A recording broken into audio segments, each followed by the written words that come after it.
Welcome back, ladies and gentlemen, to another exciting session of the Synergy series, this one dedicated to healthcare hygiene in Oman. In the past 2 years, a lot has been said about healthcare hygiene already. Today, even a common man understands its sensitivity. We understand and recognize the pivotal roles cleaning and hygiene teams are playing to ensure the safety of patients and healthcare workers. However, healthcare hygiene in Oman is seldom spoken about despite the amazing work this country has witnessed. To discuss this further, we have with us Mr. Pradeep Ratnagiri, Chief Operating Officer at Shifa Hospital, Oman. Pradeep is a seasoned healthcare professional with over 17 years of experience in hospital operations. Welcome to the Synergy series, Pradeep. We have a lot of questions about healthcare hygiene, and I'm sure you'll be able to help us answer them. Thank you, Samia. Thank you very much for a brief introduction. My name is Pradeep. I'm the Chief Operating Officer at Shifa Hospital. So I'm ready to take your questions, Samia.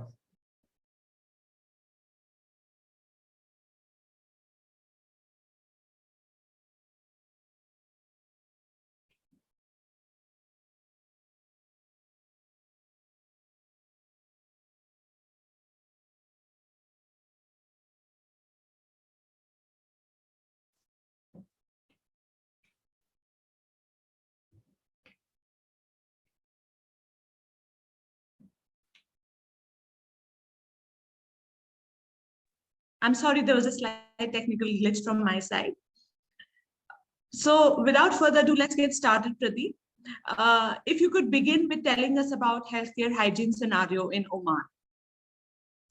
Okay, Samia, thank you very much. Again, when it comes to healthcare, healthcare is all about infection control. Healthcare is all about the well-being of the human beings. Now, when it comes to hospitals and infection, this goes hands on hand. Why I say this is that healthcare and the infection, like anyone coming into the hospital, there is something called hospital acquired infection. So not everyone are most welcome to the hospital because it also has certain risk factors of hospital acquired infection. But every hospital in Oman as well as in the world, this is one of the major fightable thing. That means which is a preventable thing is the infection. Now it is very common like in the hospitals, but we every hospital is firefighting, and we adopt the basic hand hygiene in the whole scenario, so that the infection doesn't pass on from the patient, which is like inevitable. We have to see an infected patient, we can't discriminate, but how to prevent the healthcare workers and not to pass on to the other patients so who comes to the hospital. This is the basic like healthcare infections related. Yeah. All right. Thank you. The World Health Organization, or WHO, has documented Oman's hand hygiene experience as among the most successful examples worldwide. So tell us how Oman's healthcare system has led by example in terms of hand hygiene. Okay, WHO was very kind enough to list Oman in the hand hygiene program as one of the top example which Oman has adopted. It is not an easy task. Now there is certain things like from the hand hygiene, from like a hand hygiene perspective, till like it has to reach to the nurses, to doctors, to like the compliances plays a very important role in this. Now the one of the major factors I think is the drive took by the Ministry of Health to make sure this is a big event. That means it has happened in all the hospitals across, from the primary health center to the hospitals. So lot of trainers like the nurses, the quality control, the quality person, they all were all involved to make this program successful, as well as the companies like who are supplying the hand hygiene liquids. These people also played a major role in sponsoring this event. Now, what has happened is training is a major issue, motivation and practice, and it has to reach to the end users. That means into the day-to-day practice, which has happened because hand hygiene has many steps. I should share you that like in that point of time there was a videos which was synchronized to different popular Hollywood and Bollywood music, and the hand hygiene steps like which had like many steps was showed, and this videos were viral. So I think it is not just one factor; it is like many factors with the active environment. And very interestingly that like it has like gone very viral in terms of videos, in terms of like lot of training, as well as there was campaigns like from the MOH, like they were running a campaigns like, so it is a competition against hospital to hospital, like we are doing good and like someone is doing better and like better. So it went on very well. So it was I mean like no wonder WHO has reflected, because it went viral with all the primary and secondary care health workers. Obviously, what happened like, okay, with this the result is that the infection rates in the indicators, like with the quality indicators, has come down, like, and it is monitored by WHO, and I mean, obviously I mean, Oman was listed in this successful program, which we are all proud of being in the healthcare sector. It is certainly a proud moment for everyone to have Oman listed in that list. Uh, Coming towards my next question, what are some of the hygiene practices that you follow in your healthcare facility? Okay. Now, when it comes to hygiene, health, like hygiene or infection control in a hospital, this is everyone's business. Everyone's business in the sense it is from the cleaner till the CEO of the organization. It's a commitment. So it starts with very basic things like cleaning the hand. Like hand hygiene is very important in the hospitals, which is because this is like after seeing a patient or after touching an infected thing or patient or any structure, it is very important that like to wash the hand in a certain way so that like the infections are not controlled. It starts with basic soap and like water to alcohol based hand sanitizers, and it goes on, like it goes on. Now this is one step. The second thing is cleaning of the toiletries, cleaning of the seating area, because someone is coughing and like there's an infection. It is all across. So cleaning of all the areas, especially patient seating area, I mean the washrooms, the wherever all the touch points. It is the cleaners, like the team like which cleans the whole hospital is also very important. Now it goes very deep, like the cleaning material they use, the mops and like the reused things. All this has to be cleaned in a thorough proper manner with all the disinfectants, and there's a proper steps. That means what I'm telling is the cleaner will really do a big job in making the hospitals to bring down the hospital infection rate tremendously. Second thing is the healthcare workers, the doctors, nurses, lab technicians. I mean, like obviously with the hand hygiene, hand washing techniques, so the infection rate will be reduced drastically. This is what is, and we practice it very thoroughly, which is monitored by our quality team. I mean, that is just to make the statistics and to see where we are going. Like let's say one day we had 20%, like maybe after 1 year, like did we achieve 15% or less? That is how it's an indicator. So the whole program is in place, and it's a continuous process. That should I say. It certainly is, and I completely agree with you that hygiene is not one person's responsibility. It is everybody's collective responsibility, and all the members of the society, all the stakeholders of the cleaning industry, and even the end users have to do their part, have to make their contribution in order to make any hygiene campaign successful. So it's not a one person's job, actually. Now, coming towards my next question, what are the common challenges you face in maintaining a hygienic healthcare facility, and how do you deal with these challenges? This is a very nice question and very important, is because I would say compliance training. These are the two important factors that you can train people. You can tell the methods of the methods. but compliance is very important. Second thing is especially in the lower level, especially the cleaner, the training and the experience who manages them. Let's say which is very important. The monitoring part of it. So whether the compliance is in the right percentages, that is very important. Now, like this is again a 360 degrees. It needs a 360 degree of selecting the right people, if not training, then if continuous training. Second, third thing is like monitoring, and fourth is like whether like everyone are in acceptance to that and delivering them. Now, when like with posters, with campaigns, with all the effort, it is again it is the role of each individual to contribute to the major cause of it.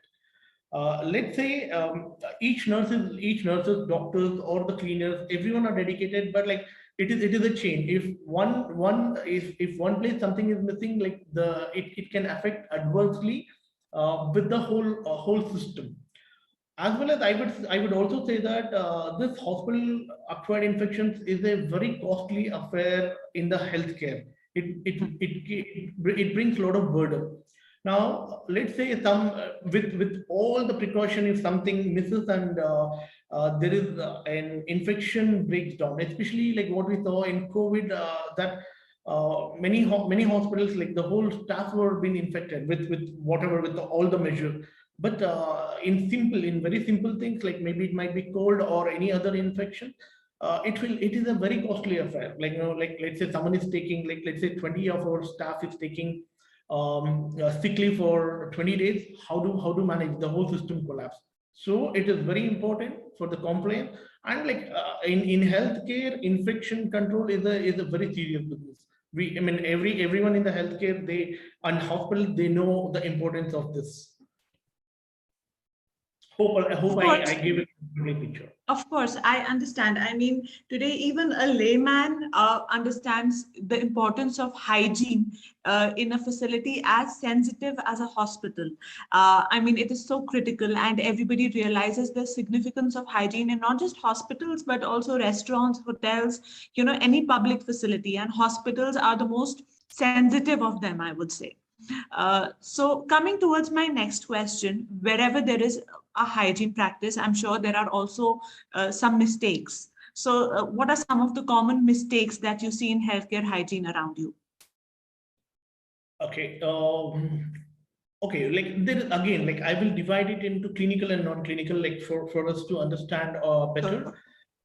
From the clinical side, because they have more seriousness, they know the effects of this infection, so the compliance rate is very high. Where like non-clinical, the cleaning, the common areas cleaning and the toiletries cleaning, I think the very important thing is the attrition rate of this cleaners are very high. So you will not get a skilled person. Let's say like you have trained someone like for a certain period of time, like they know the way. But like due to the attrition for whatever reason, like you can't just bring in any cleaner from like someone from the other industry to clean. It is a tricky business. Okay. Second thing is using the same mops or using the proper like disinfectants in a right way. It can't be more. The concentration can't be more or less. It should be accurate, and it has to be measured. That means someone has to monitor them in the right way. So these are the few things like which might go wrong. Especially, I mean, in clinical side also sometimes like due to the load, I mean, like especially in a very busy busy practice place, it might be the patient turnover is so high that like they might not have time to do the proper way of doing it. Like yeah, they do wash, but like so it is one of these are the 2-3 important challenges what we face in the hospital. Thank you for sharing. Now coming towards your cleaning schedule, would you like to share your cleaning schedule with us, and what are the areas of improvement that you would like to see in healthcare hygiene? Okay, cleaning schedules in the hospitals is again is a little bit different from the normal offices or the other places because Night, especially in the night when there is not much of the patients, the deep cleaning of the hospital will happen, like the dusting to deep cleaning, like everything. Now, in between the patient time, let's say from morning 9 or 8 or till evening 9, so there will be a, well, like there will be a flux of influx of a lot of patients. So it is only of a firefighting. That means the like anything spilled or like the cleaning of washroom because people uses it. This is the firefighting. So there will be one slot of people like who will be doing this, and in between the OPD times, maybe like from 1 o'clock to 5 o'clock, if the OPDs are not busy, that is the time like each room wise, because like this consultation rooms are like the one like where a lot of patients comes in and go, as well as the common seating areas, which is again this is a high footfall area, maybe on the reception counter. All this deep cleaning will happen in between, and especially over a period of night, like night, maybe like from 10 p.m. to morning, like 6 or 7 p.m. This is the time like maximum very deep cleaning with all the disinfectants within a proper procedure happens in a hospital. Again, like the important thing is that the compliance, like let's say in the night, if there is no supervision properly, because obviously you can't, I mean, like this is a big process. So this compliance or like the monitoring of these people, I mean, you can train, like, but the night shift, it is under the discretion, like whether they do it in a right way or so the monitoring is very important in all these aspects. It looks very basic, like you might ask, hey, like this is like very basic challenges everywhere. But in hospital, let's say there is a footfall of 300 to 500 patients in a day with a proper structure.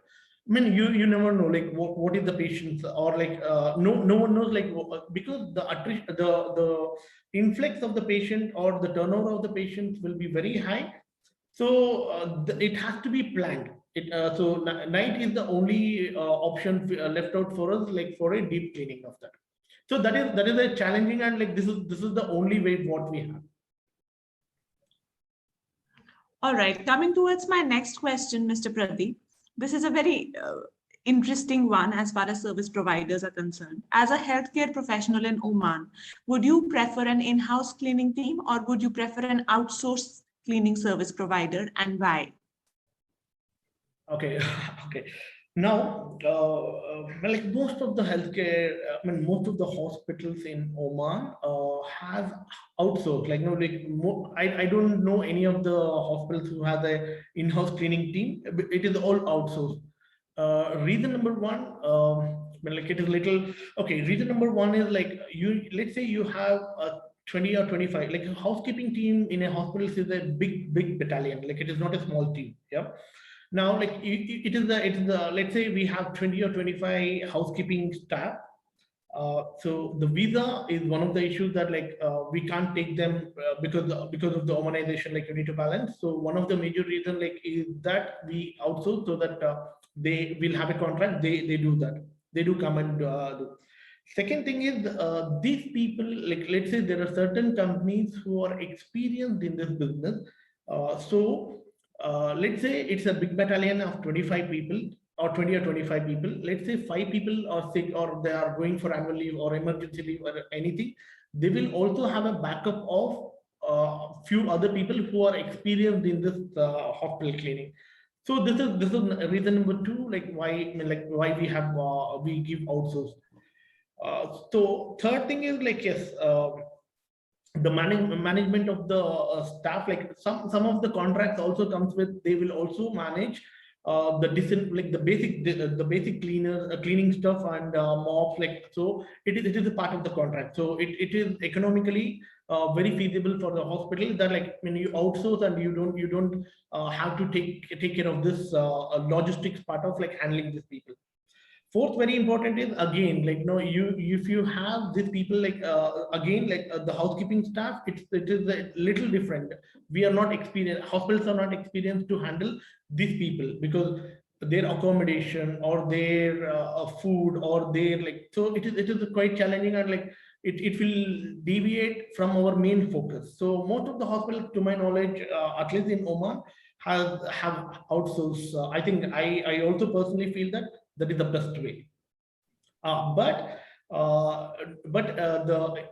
It should be an experienced company, the company which has an experience of handling hospital, and like that is a quite tricky and challenging.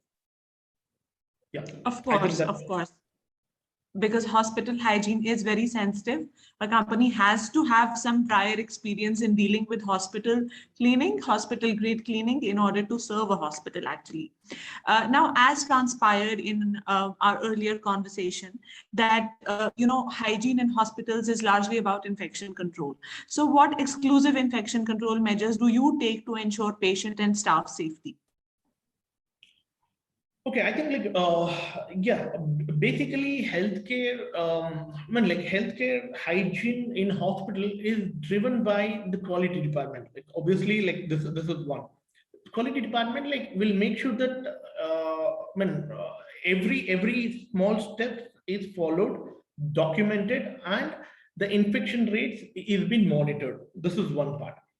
Now, second part is again the compliance. Like again, it comes to the same thing. Like compliance is very important, that every step is properly followed, and also there is something like a new thing I want to bring in.